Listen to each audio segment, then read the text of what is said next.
السلام علیکم درنو قدرمنو دوستانو، نن تاسو سره یو داسې ویډیو یو داسې معلومات شریکوم چې که د چا په ښځه کې دا درې کارونه موجود وي نو هغوی ته پکار دی چې بل واده وکړي، ځکه چې دا درې کارونه چې کوم دي کومه ښځه یې کوي نو یقینا چې د سړي ژوند ورسره هم بربادېدلی شي، په کور کې د امن و امان صورتحال هم خرابېدلی شي. ویډیو را سره تر اخره وګورئ، ډېر ضروري ډېر مهم معلومات تاسو سره شریکوم. درنو دوستانو، لکه څنګه چې تاسو ته معلومه ده خلک واده د دې دپاره کوي چې د هغه ژوند په خوشحالو تیر شي او ښځه چې هغه کومه کوي نو هغې سره یو داسې ژوند تیر شي چې د خوشحالو ډک وي. خو په دې کې لومړی کار دا وي چې کومه ښځه کورنۍ جګړې ډېرې زیاتې کوي، خپل خواښې سخر سره هم لانجې کوي، د خپل خاوند خبرې هم نه مني او د خواښې سخر خدمت خو لا پرېږده چې په وړه وړه خبره باندې په کور کې داسې مسایل پیدا کوي چې هغه نه غواړي خپل خواښې سخر سره خپلې کورنۍ سره واوسیږي او همیشه دا کوشش کوي چې لارې جدا کړي، یو بل کور کې اوسیږي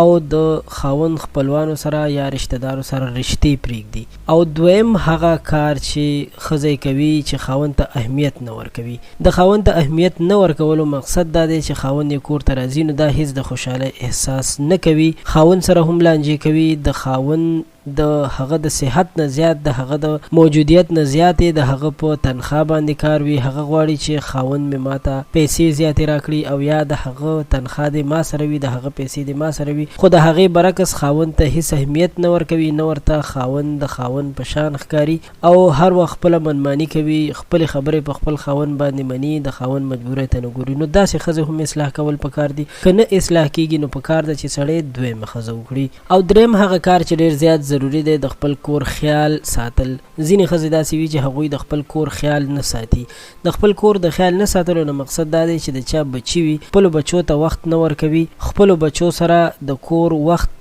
نه مصرفوي، بلکې دا هر وخت لګیا وي په موبایل کې یا خپلو خپلوانو سره یا خپلې کورنۍ سره یا خپل ورونو سره، هر چا سره چې وي لګیا وي، خبرې کوي، خپل وخت په دغه باندې بربادوي، حالانکې بچي چې واړه وي هغوی ته وخت نه ورکوي. نو کومه ښځه کې چې دا عادتونه وي پکار ده چې دغه ښځه پوه کړی شي. که بیا هم نه پوهېږي نو خاوند ته پکار دی چې داسې قدم اوچت کړي او داسې د نیک اخلاق او خو کورنۍ والا ښځه وکړي. امید لرم چې تاسو به دا معلومات خوښ شوي وي، معلومات به په تاسو باندې بد نه وي لګېدلي. خپل نظر سره ضرور شریک کړئ، زموږ چینل در سره هم ضرور سبسکرایب کړئ. خوشحاله اوسئ، بریالي